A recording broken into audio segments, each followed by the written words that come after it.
It's a sad day for the court and for the country. It will save countless innocent children. I've been fighting my entire adult life for this day. I'm angry. I'm fired up. The fight is not over. People did this fight 50 years ago. I guess it's our turn to take the fight up again. For the first time in almost 50 years, the U.S. does not have federal abortion protections. The explosive decision made by the Supreme Court today overturning Roe v. Wade. It all came down to a 5-4 vote on Roe v. Wade and Casey. And then in a 6-3 vote, siding with a Mississippi law that bans almost all abortions after 15 weeks of pregnancy. As a result, we've seen protests all across the country today, all in response to those landmark decisions. And right now, there is really a lot of uncertainty about what will happen next.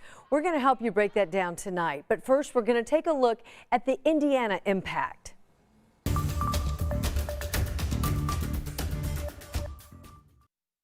To be clear, Indiana does not have an abortion ban yet, but state lawmakers are expected to pass some kind of restrictions in a special session July 6th. Republican lawmakers aren't saying how far those restrictions will go, but insiders within the party say if there are exceptions, they'd be few and far between, mainly for things like cases of incest or rape, or if the mother's life is in danger. Now, when it comes to enforcing a ban, Marion County Prosecutor Ryan Mears just said today he doesn't plan to. It's not something that law enforcement needs to be involved in, and I think it's important that we send that message here today. That means things could get messy across county lines, with certain areas enforcing while others don't. And not just in Indiana. Today, a coalition of 83 prosecutors nationwide vowed not to take action against people seeking or performing abortions. President Biden also outlined steps his administration's taking to try to protect abortion access. Things like defending a woman's right to travel out of state for an abortion and ensuring medications like contraceptives and abortion medication are available to the fullest extent possible. If any state or local official, high or low, tries to interfere with a woman's exercising her basic right to travel, I will do everything in my power to fight that deeply un-American attack. Keep in mind, the president cannot reinstate federal abortion protections himself through an executive action. That would have to come from Congress. The House actually passed a bill to protect nationwide abortion rights earlier this year, but it didn't have enough support when it got to the Senate. So now it really is up to lawmakers across the states of this country to decide what will happen next. And while we wait, Indiana's Black Legislative Caucus says they're really concerned now about the potential negative impact an abortion ban could have on Indiana's communities of color.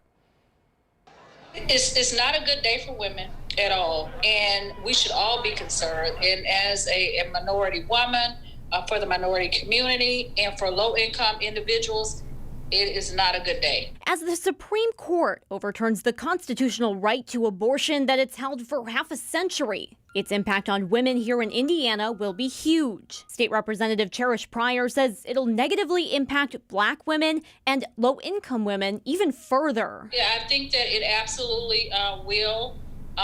In low-income women as well, who are already struggling, and now they're taking one option away from them. Globally, data from the Commonwealth Fund finds the maternal mortality rate is increasing in the United States, the U.S. ranking worst among developed nations. The CDC reports maternal mortality rates in Black women are 3 times higher than white women. Indiana already ranks poorly for women. The maternal mortality rate among Hoosiers is twice the U.S. rate, and the majority of these deaths are preventable. Pryor says more must be done. As a legislature, we've continued to chip away at abortion and adding on restrictions, but we have not invested in trying to make situations better for women so that they don't get pregnant, and providing adequate birth control, providing resources to women. Pryor says the decision to ban abortions in Indiana will be made mostly by white men, and many low-income women aren't able to afford to travel out of state for an abortion. She says if lawmakers do outlaw abortion here,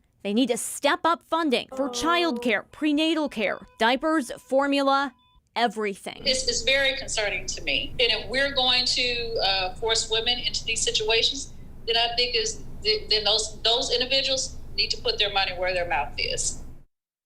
Bans in 8 states already took effect today, with trigger laws passed prior to today's ruling that put restrictions in place as soon as Roe v. Wade was overturned. Several others should take effect soon. And we've already started seeing clinics in places like Alabama and West Virginia stop performing abortions for fear of prosecution down the line. And now we're starting to see businesses promise travel aid for workers who live in states without abortion care access. According to the New York Times, companies like Disney, Bank of America, Dick's Sporting Goods, Uber, and Lyft will help with travel costs if a worker has to go out of state for care. Salesforce also offered to relocate employees who are worried about abortion care access, and that includes people who are at the regional headquarters here in downtown Indianapolis.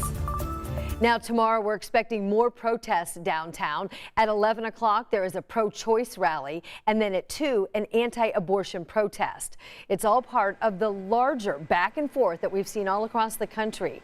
Massive crowds of people gathering in major cities, fighting for or against the ruling today.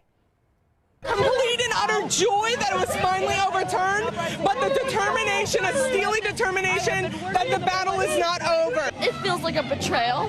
It feels like my country doesn't love me and appreciate my body as a woman.